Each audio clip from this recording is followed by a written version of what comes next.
Hate to break it to you, but fat phobia is actually a choice, and being fat isn't. And Okay, well, that does explain the comment. Hello and welcome. Thank you so much for joining me today. My name is Katie, and for those of you who don't know me, I used to weigh 360 pounds, and I've lost 180 pounds and kept it off for years now. And on this channel, we will discuss weight loss, weight maintenance, nonsense I see online about body positivity and fat acceptance, my experiences with all of that, and well, anything else I feel like talking about. So if that sounds like something you're interested in, please go ahead and hit that subscribe button down below, and let's get into today's video. So today I have several TikToks from a new friend to the channel, Melanie. She is also the host of the podcast, The Culture of It All. So why don't we go ahead and watch these TikToks together, and I'll give you my reactions along the way.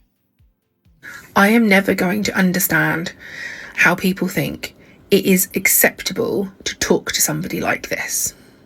Okay, and our friend is responding to a comment that reads, "How is being fat not a choice? You choose everything you eat. Nobody forces anyone to eat more than their body needs. It's all on you as it was all on me before I got my shit together and got healthy." Okay, so why don't we go ahead and check out the original video that this comment was left on. Hate to break it to you, but fat phobia is actually a choice, and being fat isn't. Okay, well, that does explain the comment. And I have to say, I would agree with that comment that being fat is a choice. Or at the very least for me, it was a series of choices.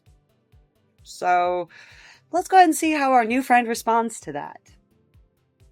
And even if you don't agree with me that fatness isn't a choice, you still don't have to choose to be fatphobic. You don't need to come into our comment. You don't need to call us names. You don't need to dismiss us and discredit us. Okay, I agree with her on name calling. That's never good for anybody, and I don't think it actually achieves anything at all. So yeah, I definitely agree with her on the name calling. And then dismissing and discrediting them. Well, here's the thing. If they're going to come online and say things like being fat is a choice, yeah, I think that's kind of asking for people to discredit them at a certain point.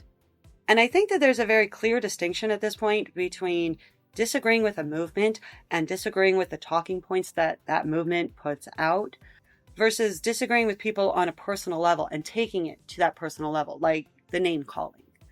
But the thing is name calling and discrediting somebody are not on the same level. If somebody is out there saying things that are just incorrect, should they just be allowed to continue to say those things that are incorrect? And then you have somebody with experience on the other side who disagrees with it and says, hey, my experience would counteract that. So for example, I agree with the commenter that being fat is a choice, or at the very least, it was a series of decisions for me.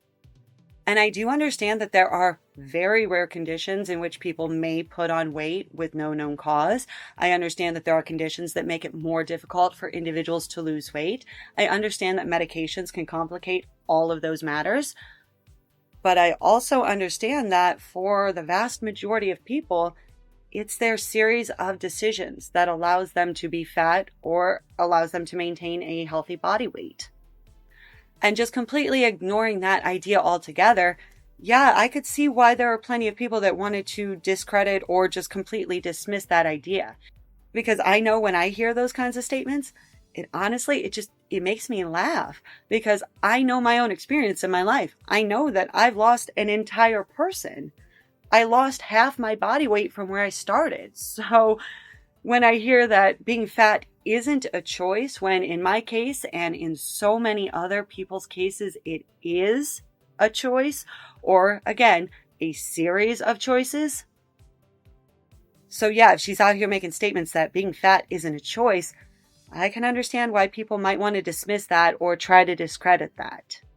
You don't even need to do all the mental gymnastics it takes just to try and manufacture an argument that is completely false. What? That honestly sounds like something I would say. Or so many of us in this space would say about their movement and the mental gymnastics that they perform all the time to tell you things like being fat isn't a choice. It evidently was just the luck of the draw and they got the short end of the stick, or I guess the fat end of the stick. I'm not really sure, because that's, oh gosh, it's uncanny. I have to be honest. It's really funny.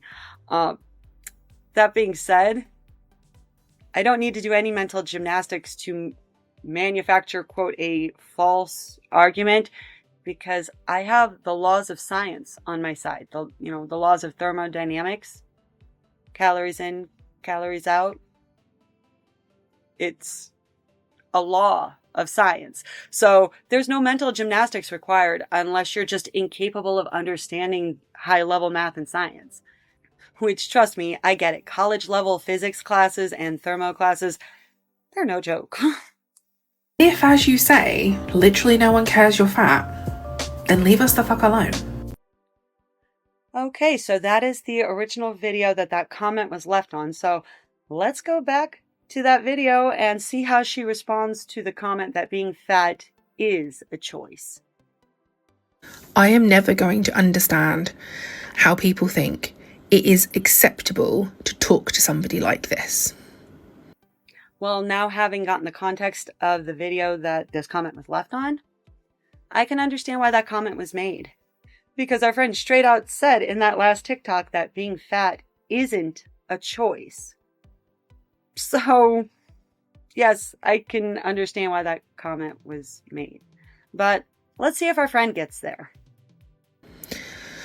I'm anti-diet. I'm not anti-dieter. I would never, nor will I ever, think less of somebody for pursuing intentional weight loss, through whichever means they deem necessary.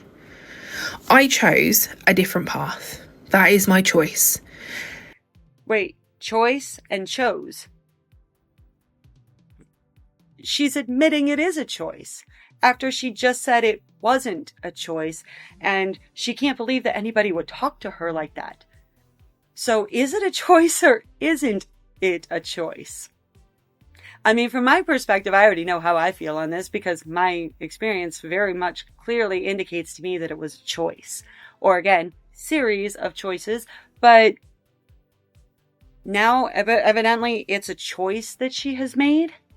And that's the thing. There's a huge difference between this is a choice that I have made versus this is not possible. There's a huge difference. And when you do have a choice, you have to be willing to accept the outcome of those choices as well. Either that, or I don't know, maybe I just read far too many choose your own adventure books growing up, and I saw very quickly how one little choice could change the entire outcome of the book. So is it a choice or isn't it? And then if it is a choice, is our friend going to be willing to accept the consequences of that choice, whether they're good, bad, or neutral? I don't know. Let's find out. Bodily autonomy is a human right. They get to choose to lose weight, and I get to choose to not. So she is choosing to be fat, in direct contradiction with what she just previously said.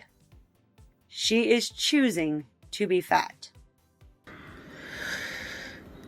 Just because I chose a different path doesn't mean that I have forgotten the 20 years that I spent trying to make my body smaller. I haven't forgotten those memories. They're all up here. I haven't forgotten the feelings. I haven't forgotten the sadness. I haven't forgotten the disordered eating behaviours. I haven't forgotten how hungry I was. I haven't forgotten how much I hated myself. I haven't forgotten crying myself to sleep wondering why I had to have this body. Okay, and I can understand and empathize and relate to so much of what she just said right there, truly, because I was stuck in a very similar mindset to where she is right now. This idea that there's only two choices. She can either try to lose weight and go back down the paths that she knows did not work for her, or she can choose to stay fat. I was stuck there as well. It's a form of black and white thinking to where you can't see any other option available to you except those ones that are just staring you right in the face. This idea that she could either choose to do nothing or to do the same things that she knows already failed. She is unable to see that there is a third path, or multiple other paths in which she might have to try something new. Instead of trying the things that she has tried previously that she knows doesn't work, or staying fat, she may have to step outside of her comfort zone and try something new. And I know that's exactly where I was at. I knew that I had tried and failed a lot of times before I was finally successful at losing the weight. And if I would have just continued to do the same things that I had failed at previously, I don't think I would have gotten any different results. So if you don't like the results that you're getting, you might have to change up your approach. It doesn't mean that you're not going to get results. It just might mean that the approach that you took to get there was not the path for you, and that you needed to try maybe the 15th path or the 27th path. But it doesn't mean that you stop trying. And that's exactly what I'm picking up on without her even saying it. She's afraid of failing by going down the paths that led her to failure before, so she's going to do nothing. When in reality, there are so many other paths to take. The things that I tried and failed previously, I took it way too far. I tried to do way too much, way too fast. I thought that cutting out entire food groups was a good idea. I thought cutting out foods that I absolutely love was a great idea. I thought that cutting back from, on average, maybe 3,500 to 4,000 calories a day to where I am currently, somewhere around 1,600 to 1,800 calories a day, I thought doing that overnight or within the span of a couple of days was a great idea. And instead, I realized I had to change my approach. And once I changed my approach, then I started seeing results. And then that gave me the confidence to keep moving forward with that approach. So one of the big things that I did when I first started out, I started with a very similar amount of food on my plate every day. It was the same portions that I was used to each and every single day. But what I would do, instead of cleaning my plate, I would turn around and leave at least 1 or maybe 2 bites of food left on my plate at every single meal. Just that change alone broke me of the habit of feeling like I needed to clean my plate every time I served myself food. It was now more based on whether or not I was hungry or whether I was full. That determined whether or not I was done eating or whether or not I needed to eat, not just because something was on my plate. So even something so small like that ended up having a really big effect. I mean, 15 years on, that's a really big effect still in my life, not needing to clean my plate and just eating what I'm hungry for. Then another small change that I made was just trying to walk as much as I could when I was able to. So at my heaviest, I was dealing with a really nasty ankle injury at that point, and I had not had it fixed or even diagnosed at that point. So I was just trying to do what I could, but I wasn't able to walk properly at all. So when I say I tried to walk as much as I could, that could have been 10 steps that day. That could have been maybe 20 steps. It was just whatever my body would allow me to do. And then if my body would allow me to, maybe I'll go ahead and see if I can do just 1 more step than I did the day before. Maybe I can just take 2 more steps than the day before. Maybe I'll make it down the driveway and back. Maybe I will make it down the street and back. Maybe I'll make it around the block. Maybe I'll make it around 2 blocks. Maybe I'll make it a quarter mile. Maybe I will end up really loving walking, especially after I got my ankle fixed 10 years ago. But maybe I fall in love with that and do a bunch of races and open up a whole new chapter of my life that I never would have thought possible. And all of that started with just trying to take 1 extra step whenever my body would allow me to. So I understand where she is coming from. This mindset that she doesn't want to repeat her past failures, and she understands how that feels in all the ways that it messes with her. And to that, I will say, there are so many of us that have lost weight that can totally understand and relate and empathize with this. I know I absolutely can. So when I hear her make some of these statements that being fat isn't a choice and that she doesn't want to repeat her past failures and all of those things, I understand so hard why people do kind of want to comment and try to give her some hope or some inspiration.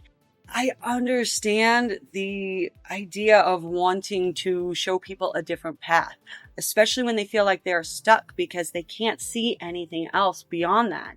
And I understand wanting to give people options or inspiration or hope. But I do also understand that leaving comments like that to someone who is currently in that mindset is probably not really going to get through to them either. Yeah, you assume you know me. You think you know everything about me because I make some videos on the internet. No, I wouldn't say that I know everything about her at all, but based off of those previous statements that she just made, it's very telling, especially to those of us who have gone through it. That's the thing. Once you go through something and you have grown from it, you've healed from it, you have changed your life because of those things, it's very easy to kind of spot when others are going through it. And that doesn't mean that everybody's going to go through it in the same way. That doesn't mean that the outcome is always going to be the same, or the method that people have to use to get through it is always going to be the same. Of course not, because we are all individuals. But I can tell she's going through it. That she feels like those are the only two choices she has: to go back to the ways that failed her in the past and made her miserable, or to do nothing and to stay fat. And that's where I really hope our friend does understand. And anyone else in that position, I really hope that they understand that there are so many other options than just those two choices. And then you think it's okay to talk to me like this. Well, in that previous video, our friend did say that being fat isn't a choice. So again, I can understand why that comment was made. I understand that our friend doesn't like that comment, and it obviously has gotten under her skin, but I understand why that comment was made, because in that previous TikTok, our friend thought she could just say that being fat isn't a choice and not get pushback. To anyone who is pursuing intentional weight loss, you don't need to behave this way. I implore you to choose a different way. Don't distance yourself from the fat community. Don't choose to other us, because you know. Okay, so in my case and in so many other individuals' cases, we didn't choose to distance ourselves from the fat community or to other them. That was exactly done to us as soon as we lost weight. I literally got kicked out of the body positivity groups I was in as I lost weight, especially if I happened to mention that losing weight was helping my health. That was the thing that actually got me kicked out of the body positivity groups I was in. And it's happened to so many individuals that I've listed off so many times at this point. Just the act of losing weight alone is enough for them to kick you out of the community. So it's not a choice for us to distance ourselves or to other these individuals. Oftentimes that's what is done to us as we've lost weight.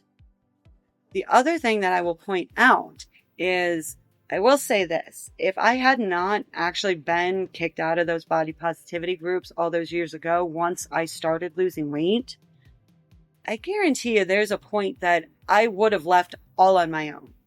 Because hearing people tell you over and over and over again that you have no control over your weight, that you have no agency in your body and what it looks like, and all of those things, like, I know eventually it would have reached a tipping point for me where if they hadn't kicked me out, I would have left on my own. But this idea that you don't have to distance yourself from the fat community, then she might want to talk to some other members within her own community about the way they treat others as they lose weight. What? We actually need you. We actually need those of you who remember what it's like to be in a larger body. We need you to fight alongside us. We need you to stand with us and fight for fat liberation.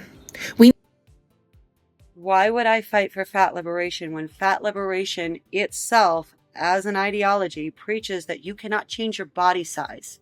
or that if you do, you are participating in extreme unnatural behaviors. I have to be so incredibly careful how I word this because 2 of my videos in the last month now have been age restricted and demonetized, including the last one that I just put up. So trying so hard not to say obviously the words, which I already know I can't say, but I'm fairly confident I can't even say some of the letters now that we all understood to mean that. So I guess just a little housekeeping going forward. If I'm going to be talking about extreme unnatural behaviors surrounding food, we're just going to go ahead and call that Ed, Ed, and Eddie. And then when I talk about my particular Ed, Ed, and Eddie, I'll go ahead and call that my big comfy bed. And then when we talk about the actual act that I like to do in the big comfy bed, then we'll go ahead and just call that bingo. I know it seems silly, but I'm trying like crazy to figure out how to not get demonetized and age restricted at this point while we talk about these subjects.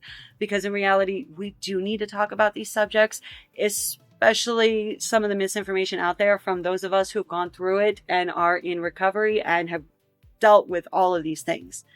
Okay, got that ADHD sidebar out of the way. So going back to fat liberation, I have heard so many individuals within that movement say that the only way that individuals can lose weight is if they partake in an Ed, Ed, and Eddie. I have heard so many of the behaviors that many of us have used to lose weight, such as planning meals, tracking macros, going to the gym, working out. I have heard so many of those things be labeled as fat phobic. And just previously in that last TikTok, she's saying that being fat phobic is a choice, which I don't disagree with. But she said, if you're going to be fat phobic, then stay the fuck away from us. And so many of us that have lost weight or are losing weight are going to be participating in things that they would themselves label as fat phobic. So what is it? Does she want us to stand in solidarity with the fat liberation community when it suits her or her community? And then when we say something or have experiences that go against their talking points, we should just shut the fuck up and leave them alone? I need you to use your voices, especially if you now carry body privilege within society.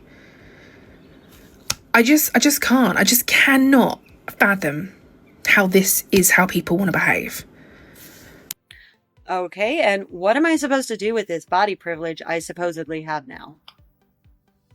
And realistically, why on earth would I stand up for fat liberation when I tell people how much losing weight has improved my life? Why on earth would I do that? Those things just don't make any sense whatsoever, especially for those of us who have lost weight. Now, I do know there are plenty of us who have lost weight who will say things like, hey, you shouldn't make fun of fat people. You shouldn't treat people differently based off of how they look. And here's the thing. There are plenty of us who have lost weight, and we have essentially been kicked out of these communities. So why on earth would we ever have anything good to say about the community that didn't want us in the first place? The moment that I lost weight and had good results from that, I saw improvement to my health, and I happened to mention that I was losing weight on purpose. That was the end of that. That was exactly when I got kicked out of body positivity spaces, not even fat liberation spaces. I don't even know how long it would have taken for them to kick me out. Probably the moment they saw that I looked thinner in a picture. They probably would have kicked me out. And I'm not even joking. It was like crazy how quickly that all happened when it did go down. So I'm not really sure why our friend thinks we would speak up for fat liberation when so many of us who have lost weight now speak up against fat liberation. But let's go ahead and check out another TikTok with our friend and see if she clears any of this up. And this is why I will keep saying that as parents, it is not our job to prevent fatness. Wait, what? As parents, it is not our job to prevent fatness? Okay, well, I do have a couple of kiddos myself, so as a parent, I'm really curious about that statement, so let's see what she has to say. It is our job to help them build a positive relationship with food and a positive relationship with themselves. Okay, and I don't disagree with that it's our job to help them form a positive relationship with food and a positive relationship within themselves. But there's also a lot more to it, I would say. We as parents have to teach our kids how to take care of their bodies. I mean, last I checked, I didn't get an owner's manual when I was born, and my kids certainly didn't come with any. So I've got to teach them all of the things they need to know to take care of their body. So they need to know how to clean themselves and dress themselves and feed themselves, and not just how to feed themselves, but how to feed themselves proper, nutritious food as well. That's a big part of it. Then I also have to teach them about exercise and the importance of building strength and flexibility and so many other things. So it's not just a positive relationship with food and not just a positive relationship with ourselves, but how to properly care for our body so that it functions as well as it can. Our job to help them have an open-minded perspective that all bodies are good bodies, that bodies come in different shapes and sizes, that there is no morality in having a smaller body than someone else, and that we shouldn't discriminate against people who have different bodies to us. Okay, and on its surface, all of those statements are really nice and really lovely. That yes, we should be kind and lovely to everyone around us, regardless of what they look like. I can get on board with those statements. I'm not opposed to that at all. But there, again, is more to it that she is not saying. That you also then have the responsibility to take care of this body that you do have. You only get one body in this life, so you might want to take care of it, right? I mean, I know I've talked to my kids about, for example, tattoos. I've got 3 tattoos on my body, 1 on my hip and a couple on my back. And I know everyone told me when I got them that I would regret them, and they were right and wrong. I don't regret all of my tattoos. There's only one that I really wish I would have thought through, truth be told, simply because if I want to get it covered up, it's going to be a really massive cover up, and it's going to have to be a lot of dark color to cover it up. So I just really wish I would have thought that one through, and I do enjoy my other tattoos. So when I talk to my kids about tattoos and how they should take care of their body and all of these things, I'm very upfront with them that you might regret some of the choices that you make with your body. And some of those things you might be able to undo. Some of those things you might not be able to undo. Some of those things are going to take a lot of time and money and going through a lot of lasers, which don't really sound all that pleasant to me to undo. So there's a lot more to it than just being open-minded and accepting of others. As parents, it is our responsibility to teach our children how to take care of themselves. If you are a parent who thinks that the only way to have a positive relationship to food and yourself is to be thin, please understand that is rooted in anti-fatness and diet culture. Okay, and here's the thing. What does she mean by thin? Because I know what I would mean by thin. I don't particularly think I am thin. I think that I am at a normal weight for my height. I'm technically like maybe 5 or 10 pounds above the healthy weight range for my height. But I also know I have all the loose skin on my body, and I'm not really worried about an extra 5 or 10 pounds when I have all this loose skin. So I would not classify myself as thin. But when I was 360 pounds, if you would have shown me what I look like now, I would have absolutely thought I was thin. So I'm genuinely curious what our friend means when she is saying thin. Does she mean very slender or even underweight? Or is she talking about somebody who would be classified under a healthy weight for their height? Because that's what I'm aiming for. I'm trying to aim for that healthy weight range. You know, the happy medium right in the middle. But I'm really curious what she would classify as thin. We are living in an incredibly fatphobic society, and our children are growing up in that society right now. And I have to admit, okay, I know I am not a child now at all, but my kids are children. And truth be told, my kids are built very similarly to how I was at those ages. very, very tall for their ages, but also on the higher end of the weight chart as well. But again, incredibly tall for their ages. So proportionally, they're just really large kids. They're not fat by any stretch of the imagination. They're not thin either. They're just kind of right in the middle where they should be for their height. And that's exactly what I was like growing up. Maybe occasionally here or there, I might have drifted into the overweight category by a pound or two as a kid. But I was told I was chubby all the time. I was called fat growing up. I was called all sorts of names. And truth be told, most of the names that I was called was actually around my red hair. But I can definitely see a big difference in the way that kids are talked about now, as opposed to the way they were talked about in the 80s and 90s when I was growing up. So here I am at 8 years old. This is the summer between 3rd and 4th grade when I was playing softball that year. And I recall the year of 3rd grade, I was teased pretty relentlessly for 2 things in particular. First and foremost, my red hair, and then my complexion alongside of that as well. So being really pale, having lots of freckles, getting sunburns all the time. All of that rolled into one, being a redhead. But also, I was called chubby quite frequently at this age. I don't think anyone would look at this picture now and call that kid chubby, because what we would consider a chubby or an overweight child has definitely shifted over the years, at least from my experience and my perspective. So this idea that we are living in such a fat-phobic society right now, let's go back to, I don't know, the 50s or 60s and see what it was like growing up.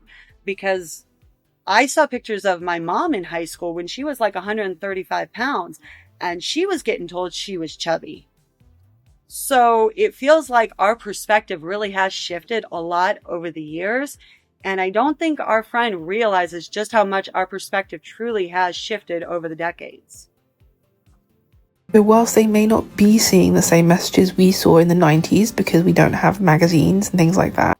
Okay, and not just because magazines have changed or tabloid culture has changed, but also I truly do believe that our perspective has changed.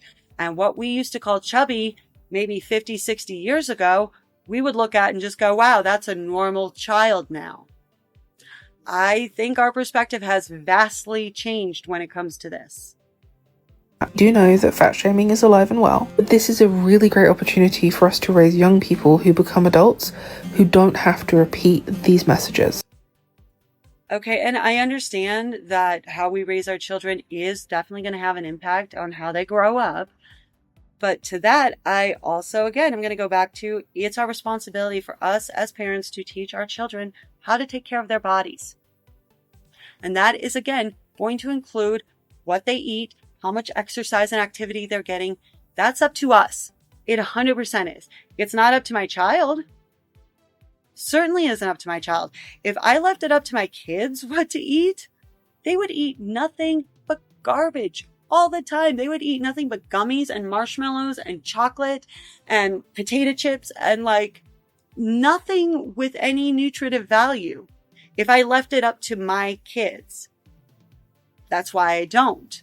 That's why I teach them about getting protein and having variety in their diet, and that it's good to eat more than just 1 or 2 things throughout the day, and that they need to broaden their horizons and try new things. And then if I see that my kids are maybe getting just a little bit thicker or a little chubbier, I sit there and kind of observe. Are they getting close to a growth spurt? Are they maybe sitting a lot more and getting a lot more screen time and not getting as much time at the park or outside?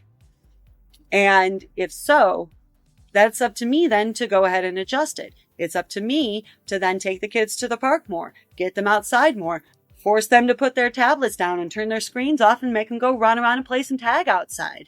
I don't have to give them the reason behind it. I don't have to give my kids a complex, but I still have the responsibility to make sure they understand how to take care of their body.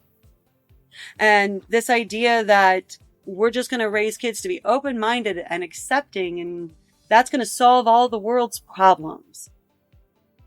Not when it comes to this, unfortunately. If we, as parents, don't teach our children how to take care of their bodies, they're going to get that information somewhere. They might get it at school. They might get it from their peers. They might go to the internet. They might go down some really crazy bad paths that you don't want them to get that information from. That's why, again, it's up to us as parents to make sure that we teach our children what they need to know. So that way they don't go seeking out information that you never wanted them to come across. Because I don't know about the rest of y'all, but I still will not let my kids anywhere near the internet without me right next to them, because they're just not ready at all for it. But they still have that curiosity, and they're still going to try to find things out. Like, how on earth do my kids know what Squid Game is? We made sure to never talk about it around them. We made sure to only watch it while they were in bed sleeping at night. We made sure, to cover our asses as much as we possibly could because we understood their curiosity surrounding it. But my kids still know what it is because, well, fortunately and unfortunately, kids are just that curious. So if she is raising her child to not fully understand how to take care of their own body, and they reach an age that they have questions that they want answered, they're more than likely going to go elsewhere. And then you have no idea what your child's going to get told. But I don't know. I guess just as a parent, I really do believe that it is my responsibility to try to teach my kids all that I possibly can. So just remember that intention and impact are two very different things, and your intentions may be good, but the impact it could have on your child can last a lifetime. Okay, and I get what she is saying there. But I have to ask our friend if she has thought about the impact of her intentions on her side. If you raise a child without any boundaries or any moderation surrounding food, what that can actually look like in the long run. If I allow my children to eat the way that they actually want to, let them eat nothing but marshmallows and potato chips and candy and Lord knows what else, are they actually going to get their fill of it and then one day decide that they want to eat nothing but healthy food the rest of their lives? Or they're going to somehow find some sort of moderation on their own? Or are they never going to get sick of it and end up building a whole bunch of really bad habits that they're now going to have to spend a lifetime to try to unlearn? Wondering why their parents never stepped in and actually were parents, never actually set any rules or guidelines or boundaries or taught them anything about their body and how it functions and the impact of food and exercise on their bodies. Has she thought about that impact? So when I think of all of the ways that I severely screwed up when I attempted to lose weight in the past and failed, it wasn't because of a lack of effort. It wasn't because I didn't want to lose weight or anything like that. I simply didn't know how. I didn't know that there was another path out there that I could take. I was like her at that moment, where I thought the only things that I could do was either stay fat as I was or do Ed, and Eddie behaviors, wonder why that failed, and wonder why I ended up in a worse position than how I started. Because I was never given those tools myself. And this is not to blame my parents at all. I don't think many of us in the 80s were ever really truly given these tools. Or if we were often given some really terrible tools. But now we know a lot better. And we have, as she says, the ability to make a better impact with this next generation, right? So when it comes to my kids, I'm going to try to not repeat the same mistakes that I went through, that I had to unlearn myself. So look, as a parent, I think it's wishful thinking that we're not going to screw up our kids in some fashion, right? But at least from my opinion, I'm going to try to screw up my kids in new, exciting, different ways. I don't want to screw them up the ways that I was screwed up. So I'm going to try something differently. And if there are issues from it, I guess my kids will have a fun time explaining it to their therapist in 20 years. Because as parents, we're all just trying to do the best that we can, right? But I really do believe that our best as parents is going to include teaching our kids about their bodies, how they function, and how to take care of them. But let's go ahead and take a look at this next one. So I actually think this is a really, really important question to address and answer, and I know that you're asking it rhetorically. Okay, and it says, So am I getting paid more because I have to pay more for everything? Okay, that's an interesting question, and I'm sure it's going to lead to an equally interesting result. But for some context for everyone who's new here, I made a video a week ago talking about the fact that I think that plus size clothing should be made in the same designs as straight sized clothing, and then a lot of people who are incredibly fat phobic derailed the entire conversation and decided that suddenly plus size people should pay more for their clothes. Okay, so here's the thing. I've heard this statement a lot, that they should just take straight size clothes and make them in plus sizes. And to this, I have to say, if this is such a passionate thing for so many individuals, why is no one capitalizing on this? Why are none of them going to fashion design school and learning how to scale up patterns to make them plus size? Why is nobody opening up their own clothing line? Why is nobody actually investing in this? They all say that they want this, but yet nobody is actually taking the initiative to do this. I just find it rather curious. So then she says that these conversations get derailed because then people talk about the cost of fabric and that plus size clothing should cost more. And to that, I will say, I fully understand that when we're talking about making one garment versus making 1,000 garments, we're going to be talking about different things. Micro versus macro, very different. But I'm genuinely curious what fabric store our friend can go to and buy 2 yards for the price of 1, or buy 1.5 yards for the price of 1 yard of fabric. Where can she do that? You can't. You legitimately cannot do that unless, like, that store is holding a buy one get one free sale or something like that. You simply cannot do that. You are paying for the amount of fabric that you are purchasing. And so I understand where this conversation comes from, because I watched my mom buy lots of fabric growing up. My mom was a seamstress, and she made so many of our clothes growing up, or altered our clothes, or completely deconstructed them, redesigned them, reconstructed them, the whole 9 yards. My mom did so much of that growing up. And I spent a good chunk of my childhood hanging out in the back of Joann Fabrics by the patterns. I understand how garment making works. And it's not so simple as just taking a size 2 and sizing it up to a size 20, that you are going to have a different pattern when it comes to plus sizing. And then when you have a different pattern, you might have to configure that pattern differently on that fabric. And again, it's not just the amount of fabric that is being used in the garment, but it's also the amount of fabric that is being used out of that bolt of fabric for that garment. How much fabric waste is left over? All these things kind of play into it.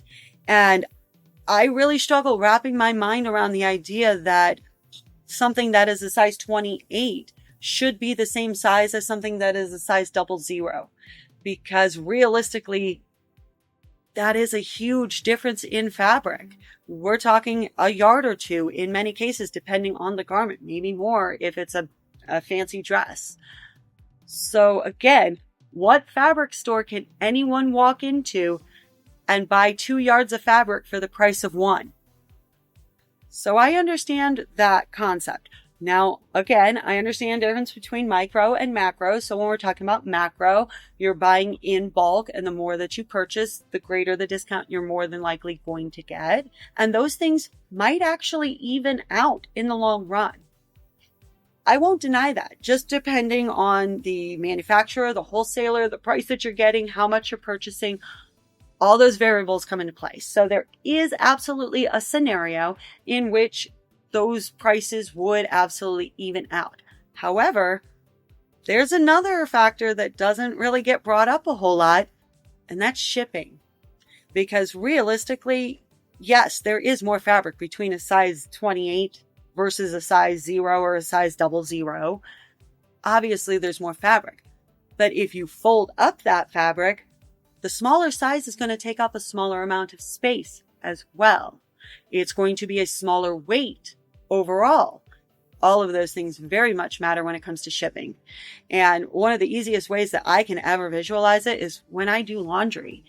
I'll go and take all of my laundry up to the laundromat for me and the kids, and I'll have probably 2 laundry baskets of clothes just for myself, where I'll have 1 laundry basket for all of the clothes for both of my kids combined, because their t-shirt folded up takes up like 1/3 of the space as my t-shirt folded up. And their sweatshirt, even if it's big and bulky, folds up into a much smaller package than my sweatshirt that's also big and bulky. So there's a lot that goes into this. And I have talked about this in previous videos, but yeah, we've got the fabric cost, we've got the shipping cost, we've got the design cost, because now we need a different pattern. And then with our friend Mighty Morphin Fash, she had a whole list of things that she wanted done as well, including like plus size mannequins, fit tests, wear tests, new models. There's like a whole list of things. So once you add all of those things up, they could be capital investments. They could be reoccurring costs that are going to hit every quarter, every time you put out a new plus size line. These things do need to be accounted for, and we can't just wave a magic wand and make everything equal, because unfortunately, that again, where can I go buy 2 yards of fabric for the price of 1? Please. Or like realistically, where are we all buying our yarn now, guys? Like, I am at a loss since so many craft stores closed. It's been ridiculous. Okay. So we obviously just lost Joann Fabrics. Not only did I spend so many hours in the back of that store with my mom hanging out, and while she would sit there and paw through all of the pattern books, I would occasionally do the same, but also I would be like 5 or 6 years old, and the patterns, they were right next to the floral department. And like, I low-key kind of feel a little bad about it now because I know better, but at the time I was 5 or 6, having the time of my life, going right up to the floral foam and like digging my thumb and my nails into it. Did anybody else do that? Please tell me I'm not the only one who has done that. But okay, so we've lost Joann's.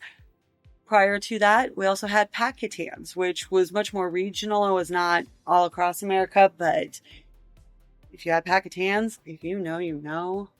That's the one I still miss. So like, where are we going for crafts now, guys? Especially like, I need yarn, and yarn got really ridiculously expensive. So if you have any good suggestions for a craft store that is not Michael's or Hobby Lobby, because I will not go to either one of them. I don't know. Maybe this is like the plus size thing where there's like great opportunity. I should just go open my own craft store. But again, where can we get fabric? 2 yards for the price of 1. Where can you get additional product for the same price? Pretty much across the board, you're going to pay for more if you are getting more. And if I have to have one more conversation about the cost of fabric, I will scream. But I digress. So, am I going to get paid more because I have to pay more for everything? We know we're not, right? We know that people in larger bodies are already less likely to get hired, they're less likely to get promoted, and they're probably going to be on a lower socioeconomic tier. Okay, so she just said a lot there. She just said that they're obviously not going to get paid more, which, yeah, that's ridiculous. You should not get paid more just because you're fat, and you might have to spend more on clothes. Because also, let's talk about the other thing that's going to cost more money, and that's the food. At 360 pounds, my food budget was really, really high. And not just when I was going through my bingos and spending tons of money on fast food and junk food at gas stations and stuff like that, but just my actual grocery bill, what I bought at the grocery store every week. That bill, even in 2007 or 2008 prices, compared to now, when I have 2 kids, can't tell me there isn't a big difference, because I see it in black and white on my grocery receipt every single week. Huge difference. So, okay, so I'm glad she at least admitted, no, you're not going to get paid more. And I hope that we understand that you should not be getting paid according to your body size, because that's just really weird across the board. But also, I can't help but think of another community that body positivity and fat acceptance like to bring up all of the time when it suits them. So I'll go ahead and bring it up today because it's going to suit me. And I'm in this community, so I'm allowed to talk about whenever I want, quite frankly. Let's go ahead and talk about the chronically ill and disabled communities. You want to know how difficult it is to try to go get a job when you are chronically ill or disabled? I know, it's ridiculous. I know this is part of the reason why I'm making videos right now, because I'm at home with my kids. Part of the reason I'm at home with my kids is because my health was so unpredictable that it was getting very difficult for me to be able to continue working at a regular job. I never know from one day to the next what my body's going to be capable of that day. Am I going to wake up and have a little spring in my step and be able to get the yard done in one go? Or am I going to wake up and not really be able to move and spend like 3 hours trying to do stretches and exercises to get some muscle in my body to release and the excruciating pain to subside? Like, I never know. Which day is it going to be? Which day is it going to be? Is it going to be the day that my body responds to the changes in weather and it doesn't really throw me a whole lot of fits?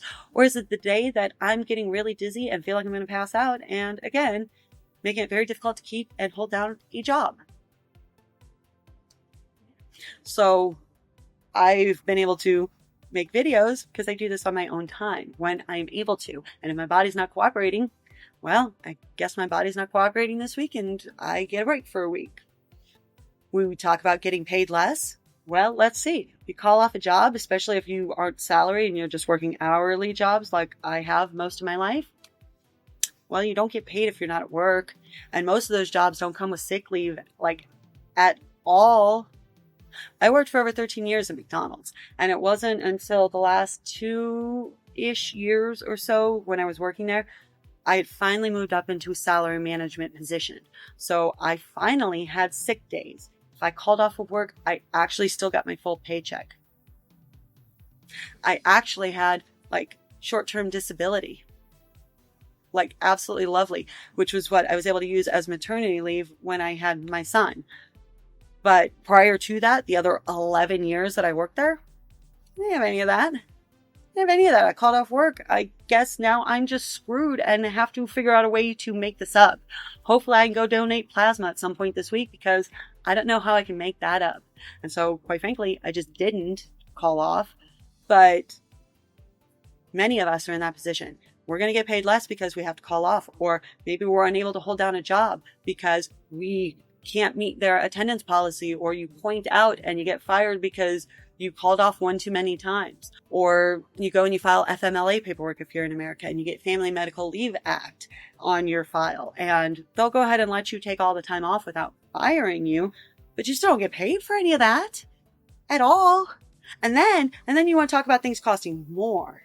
Okay, I'm really terribly sorry that a size 28 dress might cost $10 or $20 more than a straight size counterpart. Does our friend have any idea the costs included with so many aspects of chronic illness and disability? Just for my chronic illness, I have hypermobile Ehlers-Danlos syndrome. My joints are junk. They're held together by Scotch tape. That's the best way I can describe it. So I have so many wraps, braces, splints, mobility aids, crutches, canes, kinesio tape, all of that medical equipment. All of that stuff I've had to pay for out of pocket. All of it. So many other things on top of that as well. Painkillers, creams, gels, the medicine I go and get at my local dispensary. Let's go ahead and include that in the cost of my chronic illness as well. Like, it's just astronomical how much this stuff can cost. And sometimes your insurance covers it, sometimes it doesn't. Sometimes your insurance will cover it after you pay your deductible, but in America, who knows where your deductible is? Mine's like $6,000 just for me. Gotta love it, right? So let's go ahead. They want to use chronically ill and disabled people to talk about our issues and how we need better accessibility and all these things. And we're in this fight with you. Really? Are they going to fight for chronically ill and disabled to get paid more? Because if you actually are then able to get on any sort of governmental assistance, good luck. Like, legitimately, good luck. Like, I've just heard way too many horror stories of people on disability that they find out, oh, you got an inheritance and now we're going to take away your disability. Or your spouse made $10 too much last month and now we're going to take money out of your check. Like, it's ridiculous. It's absolutely ridiculous. So they want to talk about these things when it suits them, when it helps their argument. But let's go ahead and talk about these things. They think they should get paid more because they're fat and their clothes might cost a little bit more. Then I truly believe that chronically ill and disabled people should get paid way more. And if we're in America, we should not be having to pay healthcare on top of this, especially if our chronic illness and our disability was not done by our own doing. But I just find it rather ironic that people really think these things are going to exist. I know that's not an option. Would it be lovely? Sure, absolutely. So would winning the lottery. So would riding a unicorn. So would so many things that I know are never actually going to happen. So I'm going to go ahead and readjust my sights on what I think is actually possible. And one of the things that actually is possible is losing weight. I can never change my chronic illness, but you can lose weight. So if it's that big of an issue that you're not getting paid enough and now everything costs more, well, I think that just kind of sounds like more incentive to make a better decision in her life. But let's see. Anyone who wants to doubt that or question that, just go to the NAFA website, please. And I think this is a really good example of how we can get stuck in this kind of cycle of discrimination and how it's designed to hold certain people back and prevent certain people from succeeding within society. And now we brought out the word discrimination, as if they haven't done this to themselves. Because she really does operate from the idea that being fat isn't a choice. That's why she's using the term discrimination. When in reality, your skin color, definitely not a choice. Most people with chronic illness and disability, we never had a choice in that. But again, being fat, definitely had a choice. Or many, many, many choices in order to get to 360 pounds for me. So the fact that she is using the word discrimination, yeah, she absolutely thinks that this is something that she can't change and everybody just needs to accept it because she has, so why can't everyone else? If we stick with the job interview example, someone in a larger body also needs clothing. They need to go to that job interview clothed, and the expectation is that they will go to the interview clothed in things that are appropriate and presentable. If you take two people applying for the same job, one's a size 12 and one's a size 24, the size 12 can easily go and access clothing pretty much in any store. They can put together something very cheaply that can still be deemed smart. The person in the larger body already has less access. When they get to that interview, the person who is hiring them, interviewing them, Okay, and how often are people going on job interviews that they have to go buy brand new outfits? You can buy one outfit for a job interview and you can wear it to like 20 different job interviews. You absolutely can. And like, especially if you're just buying like basics, if you buy like, I don't know, black slacks as a female and then put on a blouse and maybe a blazer or something or a cardigan or something over it, you can literally just switch out your blouse and now you have changed out your outfit. Just kind of like how men do with their dress shirt and their suits. It's the same deal. So this idea that, well, if you're this size, you can go into any store and buy any outfit you want. And if you're this size, well, then you have far limited options. You only need one option. Like legitimately, you only need one outfit for a job interview. I don't care if you're going on dozens. I legitimately have one outfit upstairs that I could easily wear to a job interview, but it's also my funeral clothes as well, in case anything comes up and I need to go to a funeral. Like, so this idea that you have to have a job interview outfit, most people have things already on hand that they could pull from, first and foremost. And if they don't, they only need one option. So I understand it's frustrating if you are trying to go out and find something and you're having difficulty finding it. But I've had those difficulties at a size 6 or an 8 as well. I've had those difficulties no matter what size I am, because you're at the behest of what they have in store at that time.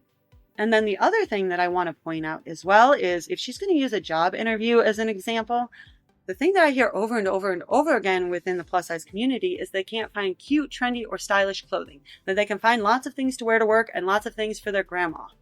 That's what I find. So obviously they're finding things to work in these plus size stores.